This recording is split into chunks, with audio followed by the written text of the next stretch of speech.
दोस्तों नमस्कार। आज हम मौजूद हैं एम्स ऋषिकेश में और आज हम बात कर रहे हैं nephrology associate professor doctor Sairon Kandari ji के साथ, जो कि हमें किडनी से संबंधित जानकारियां इस कार्यक्रम में हमें देंगे। तो आइए दोस्तों, आज के इस कार्यक्रम में हम उनसे बातचीत करते हैं। मैं रेडियो ऋषिकेश के सभी श्रोताओं को नमस्कार करती हूँ। जी मैम आपसे आपका संक्षिप्त परिचय हम जानना चाहेंगे।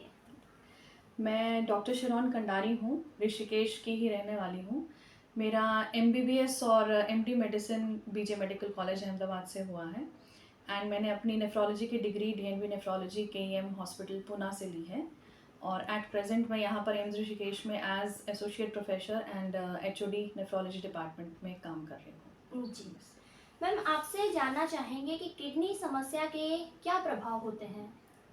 ये किडनी समस्या, सबसे पहले तो मैं ये शुरुआत करना चाहूँगी, हमारे श्रोताओं को पता होना चाहिए कि किडनी जो हमारा अंग है, यानी जिसको गुर्दा भी कहते हैं, सबसे पहले उसके काम क्या होते हैं, कैसे, किस चीज़ के लिए हमारी किडनी सबसे ज़्यादा ज़रूरी होती है।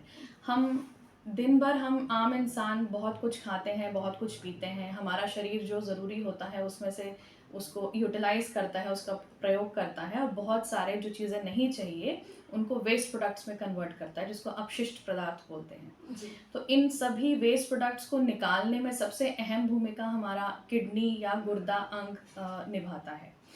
तो एक तो हो गया सभी अपशिष्ट पदार्थों को निकालना।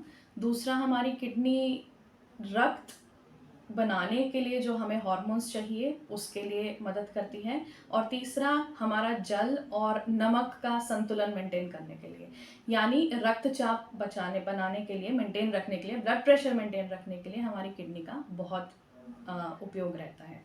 तो जब किडनी बीमारी होती है तो ये सभी चीज़ों के ऊपर असर पड़ता है।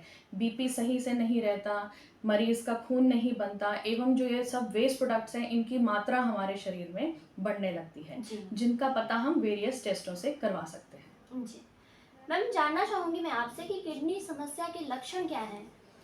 ये बहुत ही अच्छा सवाल है जिसके बारे में हमारी आम जनता को बहुत कम पता होता है। बहुत से टाइम पर मरीज़ों को हमारे लक्षण नहीं आते, जो मैं अभी आपको बताऊंगी। तो आम जनता को पता नहीं लग पाता कि उनको अंदर किडनी की बीमारी चल रही है। एट प्रेजेंट हमारे देश में 10 करोड़ लोग हैं जो किडनी बीमारी से ग्रसित हैं। सभी मरीज, मोस्ट ऑफ द मरीज, अचानक किसी इन्वेस्टिगेशन पर उनको पता चलता है कि अरे ये तो हमारा यूरिया क्रिएटिनिन जो किडनी फंक्शन टेस्ट है वो बढ़ा हुआ है, हमें तो कोई लक्षण ही नहीं थे। कुछ मरीज हैं जिनको कुछ लक्षण आते हैं। लक्षण विभिन्न प्रकार के होते हैं। सबसे कॉमन लक्षण होता है शरीर में सूजन आना, और सबसे पहले चेहरे पर और आंखों के आसपास सूजन आना हमारा पहला सिम्टम होता है। वो सूजन हमारे पैर पे भी जा सकती है, पेट पे भी आ सकती है और पूरे शरीर में फैल सकती है। दूसरे लक्षण होते हैं पेशाब संबंधित बहुत सारी बीमारियां। पेशाब कम हो जाना सबसे कॉमन लक्षण होता है, जो मरीजों में जब किडनी फेलियर होता है तो पेशाब की मात्रा कम हो जाती है। दूसरा जो एक लक्षण हमारी आम जनता जिस पे ध्यान नहीं देती, वो होता है रात को बार बार उठ के पेशाब जाना। उसको नॉर्मल समझा जाता है, पर वो नॉर्मल नहीं होता। यदि किसी भी मरीज को रात में 1 या 2 से बार ज़्यादा उठकर जाना पड़ रहा है तो उनसे निवेदन है कि वो अपना किडनी का टेस्ट ज़रूर करवाएं। तीसरा, किडनी में पेशाब में झाग आना, ये बहुत कॉमन सिम्टम होता है। फिर पेशाब में रक्त आना, या फिर पेशाब कोला कलर का, भूरे रंग का आना, या मवाद आना, या दूसरी चीज़ कभी कभी पथरी आना, ये सब पेशाब संबंधित लक्षण हैं। जी। तीसरा होता है जब खून नहीं बनता शरीर में तो मरीज को कमज़ोरी रहेगी, जल्दी थकान महसूस होगी, जो कि निगलेक्ट किया जाता है, उन पर ज़्यादा ध्यान नहीं दिया जाता इन चीज़ों पे कि ठीक है कमज़ोरी लग रही है, होगा किसी वजह से, पर वो भी किडनी बीमारी का लक्षण है। सांस का फूलना, दम लगना, चक्कर आना, सिर दर्द होना, ये सब हमारे किडनी बीमारी के आम लक्षण होते हैं, जो मरीजों को अगर हैं तो उनको आना चाहिए, अपना किडनी टेस्ट कराना चाहिए। जी मैम, बहुत महत्वपूर्ण जानकारी आपने हमारे श्रोताओं को दी है कि जब अगर हमें शुरुआती लक्षण पता होंगे तभी हम शुरुआत से ही अपनी किडनी का जो इलाज है वो शुरू कर सकते हैं। मैम, जानना चाहूँगी मैं आपसे कि किडनी रोग है क्या। किडनी रोगों को आम भाषा में 2 तरीके में डिवाइड किया जाता है, एक मेडिकल रोग और दूसरा सर्जिकल रोग। सर्जिकल रोगों के बारे में मरीज को जानकारी रहती है, लोगों को जानकारी है, किडनी में पथरी हो जाना, प्रोस्टेट या गदूद की परेशानी होना, या किडनी में कोई गांठ कैंसर हो, या कोई पानी की गांठ हो जिसको सिस्ट कहा जाता है, या पेशाब के रास्ते में मूत्र रोग में कहीं रुकावट बचपन से, ये सब चीज़ें सर्जिकल बीमारियां हैं। जो मेडिकल बीमारियां हैं जिनको हम नेफ्रोलॉजिस्ट देखते हैं, गुर्दा अध्यक्ष के लोग, गुर्दा विभाग के लोग देखते हैं, उसमें आता है जैसे कुछ मरीजों को लंबे टाइम से डायबिटीज़ होता है, उच्च रक्तचाप होता है, उन मरीजों में 60 से 70% मरीजों में किडनी की इन्वॉल्वमेंट होती ही है जी। किडनी की। और उसमें सबसे पहला लक्षण होता है पेशाब में प्रोटीन आना, जो टेस्ट पे पता चलता है, वो एक मेडिकल रोग हुआ। दूसरा रोग होता है किडनी की जाली का टूटना, जो हमारी छानी होती है जिससे प्रोटीन को रोका जाता है। बहुत सारे ऐसे खून की बीमारियां होती हैं जिनकी वजह से वो किडनी की जाली टूटती है, जो कि किडनी बायोप्सी से पता चलती है। वो किडनी बायोप्सी भी करना और उस बीमारी का ट्रीटमेंट करना भी एक मेडिकल रोग है। तीसरा होता है कोई वंशानुगत बीमारियां होती हैं जो परिवार में चली आती हैं, जैसे पॉलीसिस्टिक किडनी डिजीज हो गया, या और कोई बीमारी हो गई जो परिवार में है। ये सब हमारे मेडिकल रोग हैं जो गुर्दा विभाग में देखे जाते हैं और मरीजों को उनके बारे में पता होना चाहिए। दूसरी अगर हम बात करें मेडिकल और सर्जिकल को हटा के, तो दो तरीके से किडनी बीमारियां होती हैं। एक होती है एक्यूट किडनी बीमारी जो तीक्ष्ण गति से किडनी खराब हुई है, और एक होती है क्रॉनिक जो धीरे धीरे होके बढ़ती जा रही है किडनी बीमारी। एक्यूट किडनी इंजरी को हम अगर टाइमली पता चले तो हम उससे किडनी को बिल्कुल पूरी तरह से बचा सकते हैं, यदि उसको टाइम पे पकड़ा जाए और उसका सही इलाज किया जाए।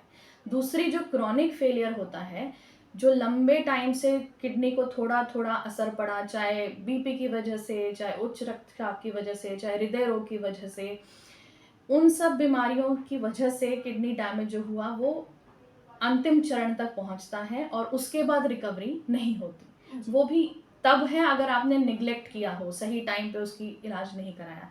सही टाइम पे उसको भी पकड़ा जाए तो अंतिम चरण तक पहुंचने की गति को धीमा किया जा सकता है। तो ये दो प्रकार के रोग हैं किडनी के। मैम, आपने इतनी महत्वपूर्ण जानकारी आप इस कार्यक्रम में हमारे श्रोताओं को दे रहे हैं। मैं जानना चाहूँगी आप हमारे श्रोताओं को क्या संदेश देना चाहते हैं? पहले तो मैं बहुत सारी जो गलत धारणाएं होती हैं किडनी के बीमारियों के बारे में, पहले तो मैं वो 2-3 धारणाएं बताना चाहूँगी। बहुत सारे मरीजों को लगता है जो बीपी और उच्च रक्तचाप के होते हैं कि अब हमारा बीपी और शुगर कंट्रोल में है, अब हमारी दवाई की ज़रूरत नहीं है, हम बंद कर देंगे। ऐसा नहीं होता। एक बार बीपी है, एक बार शुगर आ गया है तो ज़िंदगी भर दवाई लेनी पड़ेगी। नहीं लेंगे तो किडनी डैमेज होगा, किडनी खराब होगा। दूसरा, जब पूरी तरह से किडनी अंतिम चरण तक फेल हो गई है तो आगे की ट्रीटमेंट के 2 ही रास्ते होते हैं। एक होता है डायलिसिस, जिसपे खून की सफाई करना जिसको बोला जाता है, और सबसे बेहतर इलाज होता है गुर्दा प्रत्यारोपण। डायलिसिस के बारे में यहाँ पर अभी मरीज जागरूक होने लगे हैं, करवाते हैं खून की सफाई या पेट की डायलिसिस के थ्रू सफाई। लेकिन प्रत्यारोपण के बारे में अभी तक यहाँ पर हमारे उत्तराखंड में भी लोगों को इतनी जानकारी नहीं है, जागरूकता नहीं है। जैसा मैंने शुरू में कहा कि बहुत 10 करोड़ लोग इस भारतवर्ष में किडनी रोग से ग्रसित हैं, लेकिन 10% ही लोग गुर्दा प्रत्यारोपण कराते हैं, क्योंकि लोगों में गुर्दा प्रत्यारोपण है क्या उसके बारे में पता नहीं है। अगर पता भी है तो कोई सामने से घर का सदस्य आता नहीं है, किडनी देने का इच्छुक नहीं होता। उनको बहुत सारे घबराहट होती है कि हमारे साथ कुछ गलत हो जाएगा, हमने किडनी दे तो ऐसा नहीं है। और तीसरा, जो कैडेवर जिसको बोलते हैं, दिमागी मृत्यु के बाद जब कुछ दान दिया जाता है, वो जागरूकता भी हमारे इसमें देश में और प्रदेश में भी उसकी कमी है। तो लोगों को अगर किसी भी घर के सदस्य को किडनी फेलियर है तो हमारे रिलेटिव्स को, रिश्तेदारों को आगे बढ़ के आना चाहिए और बातचीत करनी चाहिए, पूछना चाहिए कि किडनी प्रत्यारोपण क्या होता है, कैसे किया जा सकता है। पूछेंगे तो ही आपको उसके बारे में जानकारी मिलेगी। जी मैम, आज आप हमारे साथ इस कार्यक्रम में जुड़े, रेडियो ऋषिकेश को आपने अपना इतना अमूल्य समय दिया, आपका हम बहुत बहुत धन्यवाद करेंगे। धन्यवाद, बहुत आपने इसके लिए बुलाया, थैंक यू सो मच। तो आज के इस कार्यक्रम में हम बात कर रहे थे नेफ्रोलॉजी एसोसिएट प्रोफेसर एवं HOD डॉक्टर सैरोन कंडारी जी से।